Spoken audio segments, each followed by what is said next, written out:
Hey guys, it's Leah. Welcome back, or welcome if you are new, and welcome to my August wrap up from worst to best. If you saw my wrap up from last month, you would know that July for me was the worst reading month that I have had all year, and I'm not gonna lie, as easy as it was, August absolutely surpassed it. And I'm so excited to talk about all of the books that I read in August because it was so much better than July and I had a lot of good books. So getting straight to it, the worst book that I read in August was The Me You Love in the Dark by Skottie Young. This was honestly a really random read for me. I randomly decided to pick it up on my break at work. It was a graphic novel, a very like spooky, cozy gothic graphic novel that I initially thought I was going to love. And as I started it, I was like, the illustration style is stunning, so beautiful, so whimsical, so autumnal. I was obsessed. As I carried on reading, the book just got increasingly weirder. It basically follows this girl who is kind of staying, or she like moved into this mansion, this abandoned, obviously haunted mansion, kind of to get a spark for her artistic drive and to get inspiration for her art. And I tell you what, that she absolutely did. I was just, I don't know, as the book carried on going and as the graphic novel just like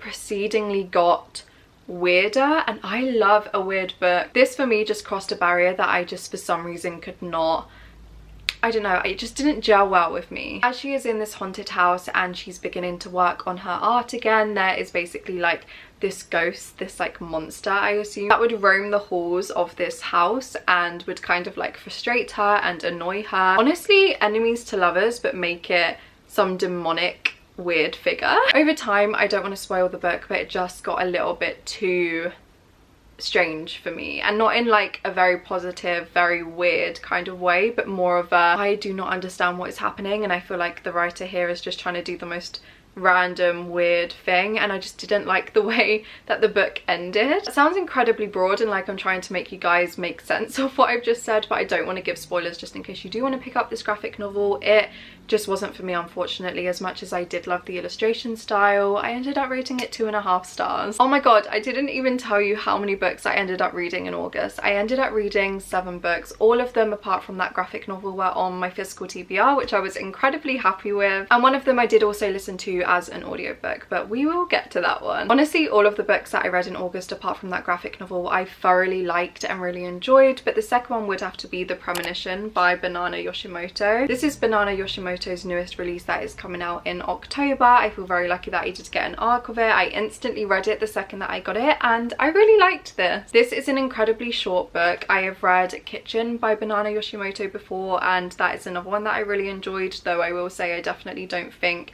I liked it as much as other people do. But I was still so excited to get to this book, and it was so nostalgic and so melancholic. We're essentially following our protagonist who has this haunting feeling that she has forgotten something from her past, so we just kind of follow her embarking on a journey of trying to discover what that forgotten thing is. It is such, and I feel like a lot of Banana Yoshimoto's writing is just so melancholic and so nostalgic. I don't know what in this book felt nostalgic to me, but the entire time that I was reading it, I also pretty much read it in an entire sitting. It just felt so at home and at ease for me, despite the fact it was carrying such like a melancholic tone, because our protagonist was very much haunted by this feeling of forgetting her past. And I think that Banana Yoshimoto's writing style and her descriptions of the moon and the world and life very much goes into that. Their writing style is just so visceral and raw and so haunting and just incredible. I would highly recommend it if you are really trying to get into translated fiction, or if it's something that you want to explore, because their books are constantly tiny. I mean, this one is just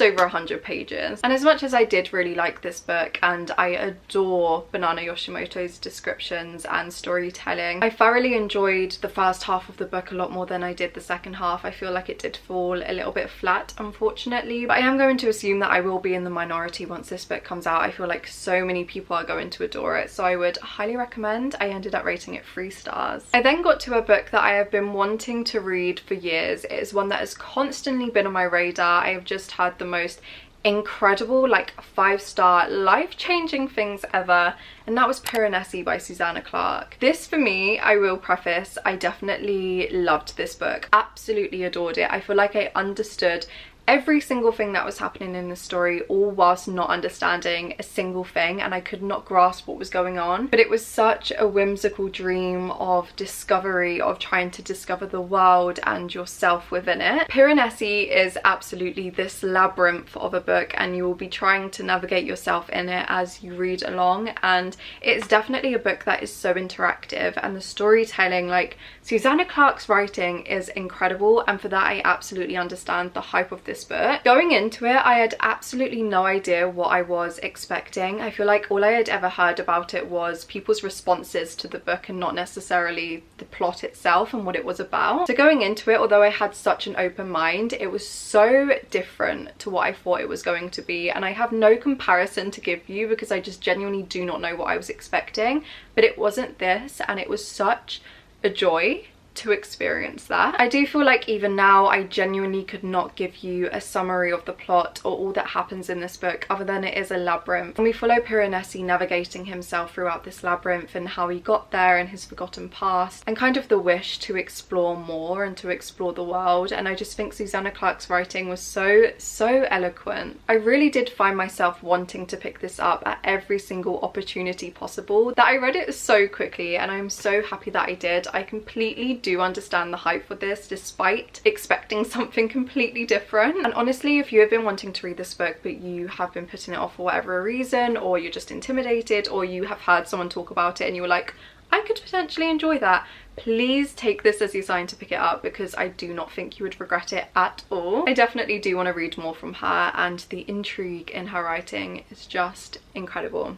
I rated it 4 stars. I would highly recommend. Next we actually have another book that had been on my TBR for 1 year and well over, and that was Home Before Dark by Riley Sager. Previously to this I had read Final Girls by Riley Sager and Lock Every Door, I believe, and I absolutely loved both of them, and I knew that I was going to love this because it's a haunted house story. I honestly don't know why I put it off for as long as I did, because I knew that I would love it because I love haunted house stories, I love the gothic writing, and I love just like supernatural horror where you don't really know if the supernatural element or like the twist or what is happening is supernatural or not. And this is very much what the book felt like to me. So this book pretty much follows our protagonist, who growing up lived in this haunted house with her family for I think about 2 weeks before one night they just up and left, and no one had any idea why. Her dad was a writer and he published a book about their experience that night and in the house and all of the things that went down, that a lot of people in the town, because it is set in this like small remote like spooky village, a lot of the people in the town wanted to know why this family just up and left and all of the like supernatural happenings. He just wrote about it all, and it just instantly became a bestseller and it just went viral everywhere. And this book that he published pretty much shaped our protagonist's entire life growing up. Everyone kind of viewed her as the child, the weird child in the weird haunted house, and she didn't believe any of it. So one day she goes back to this house and very much is trying to explore what happened there and to see if her dad was lying or if what happened was true. One of the reasons that I absolutely love this so much is that we have the 2 elements and we also have the book within the book. So we have one perspective where we are following our protagonist going to this house as an adult and trying to see if everything that happened there was fact and if the house is indeed actually haunted. And then we are also following excerpts from her dad's book of their time in the house when she was a child and kind of comparing the past and the present and seeing if they do match up. I absolutely love that element, and reading about a book in a book is one of my favorite things in literature anyway, but especially when it's in a thriller or a horror. And this is again another one that I just could not put down. I don't know what it is about Riley Sager's writing, but it is so intriguing and just so picturesque. I could picture every single thing in this house, and I was actually quite creeped out. I feel like horrors never really creeped me out that much, probably because I went through a real big like thriller phase right at the beginning of my channel where I would read them all the time. So now when I read like a thriller or a horror or anything like that that genuinely like creeps me out to my core, the writing is incredible. And I don't want to give spoilers, but I did end up loving the way that the explanation was given and why what happened, and I just love this entire book. I feel like it is the perfect book to cuddle up with this autumn. And yeah, it's just made me even more excited to read more from Riley Sager now that I have read 3 books that I have absolutely loved. And actually saying that, Survive the Night by Riley Sager obviously is on my September TBR, so that will be the next one that I read. also meant to be his worst, so I'm really intrigued to see how I do feel about that one. But yeah, if you were looking for a really cozy, kind of creepy haunted house horror this autumn, I would highly recommend this one. I ended up rating it 4 stars. We then have Daisy Hates by Jessa Hastings. I spoke about all of my thoughts for this one in a recent reading vlog. If you haven't watched it already, I will link it above. So I won't go too into my thoughts, but initially when I read this, or finished it rather, I rated it 3.5 stars. There are a couple of reasons for that. I do really go into it into my vlog, but I love this series so much. This is the second book in the Magnolia Park series, and this is the first book following Daisy and Christian, and I absolutely loved following their relationship and its downfall and all of the complications between them, honestly more than Magnolia and BJ. But initially for me, I feel like because we have Julian, who is Daisy's brother and kind of like head gang lord, and I had never read anything like that in a romance book before, I couldn't take it necessarily seriously, and I just didn't know how to react to that. Now reflecting on it, when I pick up these books, or like in comparison to when I pick up Piranesi, I'm expecting something completely different, and I love that my reading taste can carry both sides. So now when I read these books, I'm very actively trying not to be as critical as I will be to a literary fiction or a classic book, and it makes me enjoy the experience so much more, and that's what I love so much with reading, and that is why I'm just so obsessed with this series. So yeah, as I said, this is the first one that follows Daisy and Christian in their relationship, and I absolutely loved it. Like, this series for me, I am just completely enamored with, completely obsessed with. They are not necessarily feel good, but it is so entertaining. If you have never read a Magnolia Parks book before, or if you don't even know what they are about, all of the books basically follow this one friendship group in high society in London. Think Gossip Girl set in London, and just all of the drama, all of the relationship problems, and just every single thing that happens in that friendship group. It is just such fun, and it's just so enjoyable. And yeah, instead of rating this 3.5 stars, I've definitely upped it to 4 stars, and I just haven't been able to stop thinking about it ever since finishing it. I'm so excited to get to the 3rd book, also on my September TBR, but I'm equally terrified. And yeah, I would definitely recommend the Magnolia Park series. It does talk a lot about unhealthy relationships and like abuse and things like that, so definitely do check the trigger warnings, especially for this book. A lot of the things that have happened to Daisy before are quite heavy, and it really doesn't like hinder going into it, so I would definitely check trigger warnings. But if you are able to read this series, I would definitely recommend it.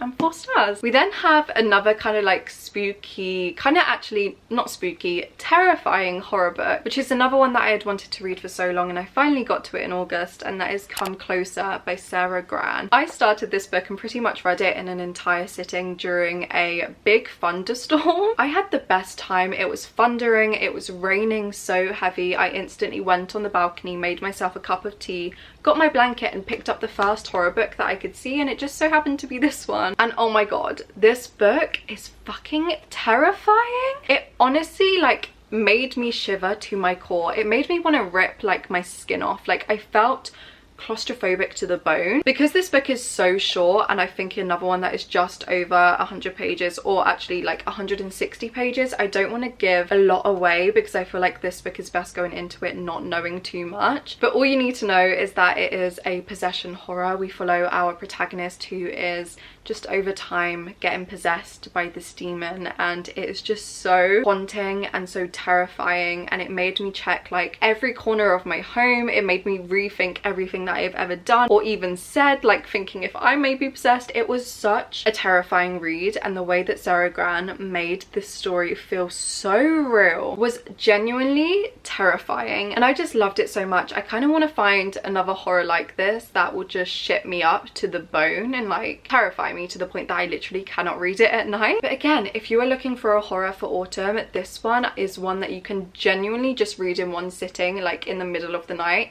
and you will be terrified. And thank me later. I ended up rating it 4 stars. And then the last book, and my favourite book that I read in August, was Penance by Eliza Clark. Eliza Clark wrote Boy Parts, which was one of my favourite books of, I think, 2021 or 2022. I can't remember when I read it, but I absolutely loved it. It's like one of the peak unhinged women books ever. And this was her newest release, and it is so incredibly different to Boy Parts, but in like the best way. This is an incredibly heavy and dark read, and one that I would definitely recommend you check trigger warnings if it is something that you want to pick up. But this is a book rooted in patriarchal and political commentary, especially when it comes to the true crime industry and people who narrate true crime and men and their obsession with female pain. And I loved the way that Eliza Clark commentated on all of these topics, and we are essentially following this really small coastal town on the eve of the Brexit vote, where this girl is pretty much set alight by her friends and by this group of other teenage girls, and